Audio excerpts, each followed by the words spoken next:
నాని గారు ఇదిగో అరెస్ట్ అన్నారు, అదిగో అరెస్ట్ అన్నారు. ఆయన ఈరోజు ప్రెస్ మీట్కి వచ్చి నా భార్య మీద ఎందుకు మీకు ఈ కక్ష, నా మీద కక్ష ఉంటే తీర్చుకోండి, నా కొడుకు మీద కక్ష ఉంటే తీర్చుకోండి, మమ్మల్ని అరెస్ట్ చేయండి, ఆడవాళ్ళని రాజకీయాల్లోకి ఎందుకు లాగుతున్నారు అని చెప్పి ఆయన ఆవేదన వ్యక్తం చేస్తున్నారు ఒక మహిళగా. అందుకనే మీకు మొదటి అవకాశం ఇచ్చాను, మీరు ఎలా స్పందిస్తారో చూద్దామని. అంటే దొంగల ముఠా అంతా పారిపోయి ఎక్కడ మమ్మల్ని అరెస్ట్ చేస్తారో, మేము చేసినవన్నీ బయటపడుతున్నాయి ఒక్కొక్కటిగా. ఇంత దూరం వస్తారు, ఇంత డీప్ గా విశ్లేషించి మేము చేసిన తప్పులన్నీ బయటికి తవ్వుతారని వాళ్ళు ఎక్స్పెక్ట్ చేయాల.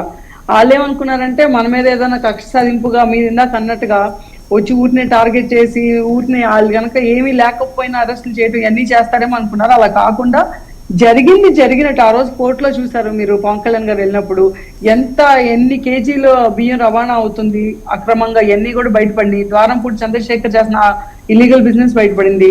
దాని రూట్ నుంచి వేర్లన్నీ పాక్కుంటే అక్కడ దాకా వెళ్ళింది. ఇందాక మీరు కూడా మెన్షన్ చేశారు ఎక్కడ దాకా వెళ్ళింది, బందర్ దాకా వచ్చింది. సో అందరూ ఒక్కడే కాదు, ఈ క్రైమ్ లో అందరూ భాగస్వాములే తెలుస్తుంది. ఒక్కొక్కళ్ళు ఏ రకంగా క్రైమ్ చేశారు, ఎక్కడెక్కడ అంటే పేదలకన్నా అలాట్ చేసిన బియ్యాన్ని వీళ్ళు మింగేసి దాన్ని బిజినెస్ చేసుకుంటా, దాన్ని మాయం చేస్తా, ఎలా అంటే ఏం చేశారని చెప్పి ఈ రోజు బయటకు వచ్చినాయి. సో నువ్వు బినామీ పేరుతో ఆ గోడౌన్ మీ ఆవిడ పేరు మీద రాసుకుంటే వాళ్ళ వైఫ్ పేరు మీద ఆయన రాసుకున్నారు. 100% అక్కడ ఉండాల్సిన గవర్నమెంట్ సొమ్ము లేకపోతే దానికి ఎవరైతే అంటే రెస్పాన్సిబిలిటీ తీసుకుంటారో వాళ్ళ పేరు మీద కేసు బుక్ అయింది. కేసు బుక్ అయ్యి అవగానే ఇంకేముంది, టార్గెట్ చేస్తున్నారు, మమ్మల్ని అరెస్ట్ చేస్తారని చెప్పి ఫస్ట్ మరి వెళ్ళిపోయారు. వీళ్ళందరూ అండర్ గ్రౌండ్ వెళ్ళిపోయారు, ఎక్కడ కనిపించలే వాళ్ళ వైఫ్ను ఈయన. మరి ఈ రోజు నాకు తెలిసి వాళ్ళ వైఫ్ కోసం ముందస్తు బెయిల్ కోసం కూడా పోరాడుతున్నారు. మరి ఏమైందో నాకు ఇంకా అప్డేట్ తెలీదు. సో ఇప్పుడు కొత్తగా ఏమని ఎవరు ఏమి ఇచ్చారో హామీ తెలీదు. ఒక ప్లేట్ తిప్పేద్దాం, ఏదైనా ఒక అబద్ధాన్ని రుద్దుదాం అంటే ఈయనకి ఎప్పుడు ఒక స్టైల్ ఉంటుంది, వ్యంగ్యంగా మాట్లాడటం, అది ఏదైనా సరే సెటారికల్ గా తీసి పడేయటం. అప్పుడు కూడా చూసాం మనం అధికారంలో ఉన్నప్పుడు కూడా, ప్రత్యేకించి పేర్ని నాని గారి గురించి.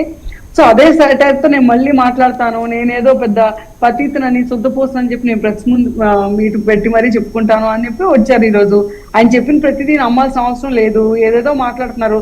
ఆ రోజు బాబు గారికి తెలిసింది, నేను డేట్ చెప్తా, టైం చెప్తా, పక్కన ఎమ్మెల్యేలో చెప్పండి. నిజంగా చెప్పితే దమ్ముంటే సాక్ష్యం తీసురండి. అదే ఇప్పుడు మీ చెప్పిన మాటలు పిల్లికెళ్ళికి సాక్ష్యం లాగా మీరు చెప్పిన మాటలు ఎవరు నమ్ముతాడు? మీకు తగ్గట్టుగా నిజంగా క్రెడిబుల్ గా ఎవరైనా సాక్షి తీసుకురండి. ఆయన పాజిటివ్ గానే చెప్పారండి. చంద్రబాబు నాయుడు గారిని వాళ్ళని అరెస్ట్ చేయాలంటే ఆడపిల్లల మీదకి ఎందుకయ్యా వెళ్తారు, ఆవిడేం చేసింది మీకు? ఆ తర్వాత ఏం చెప్పారు చెప్పండి. ఆ తర్వాత ఏమన్నా అదే అంటున్నాను, అక్కడ వేరే వాళ్ళు ఈ విషయం నాకు చెప్పారు, ఆ పక్కన ఉన్న వాళ్ళు అన్నది ఆయన ఉద్దేశం, వేరే నెగిటివ్ అనలేదు అందులో. నాకు ఇలా జరిగిన సంఘటన చెప్పారు అని. అదే అవును కరెక్ట్ అండి. చంద్రబాబు నాయుడు గారు ఏమన్నారో అనేది ఏమన్నారు, అవసరమైతే అతన్ని అరెస్ట్ చేయండి, తీసేయండి, లేకపోతే నెక్స్ట్ వాళ్ళ అబ్బాయిని వేసేయండి అని ఏదేదో అన్నారు. కాన్వర్సేషన్స్ ఊహాగానాలు అంటున్నా నేను. అది బాబు గారు ఏమన్నారు ఏమనలేదు.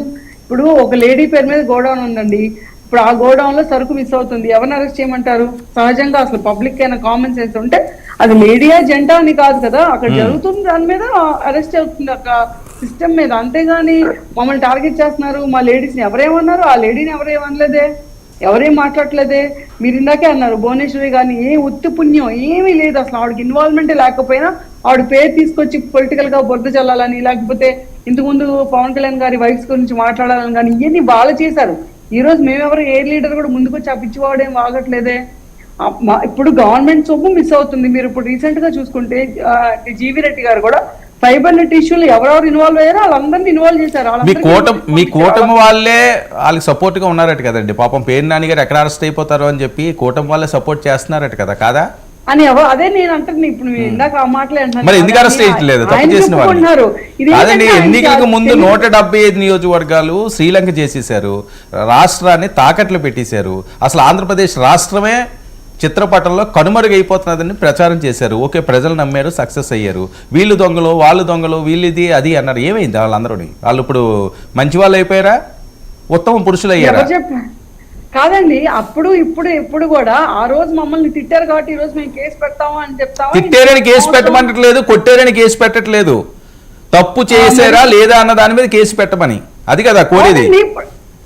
ఒక్క నిమిషం వర్మ గారు, అంటే ఇప్పుడు తప్పు చేశారు, ఇప్పుడు వీళ్ళు కనుక స్కిల్ డెవలప్మెంట్ కేసులో ఏ బీరకాయ పీసు సంబంధం లేకపోయినా బాబు గారిని ఇరికించారు చూసారా, ఇరికించి బలవంతంగా ఎప్పుడు అడిగినా సరే కోర్టులో సాక్షి ఏ పేపర్స్ దానికి సంబంధించిన పేపర్స్ అంటే తీసుకొస్తాం, ఇదిగో వస్తుంది, అదిగో వస్తుంది అని చెప్పి ఊహాగానాలు చెప్పారు తప్పించి ఏ రోజు కూడా ఒక బాధ్యతగా ఇక్కడ ఫలానా చోట తప్పు జరిగింది, ఈ డబ్బులు డైవర్ట్ అయ్యి బాబు గారి జేబులోకి వెళ్ళి అని చెప్పి ప్రూవ్ కూడా చేయలేకపోయారు. కాబట్టి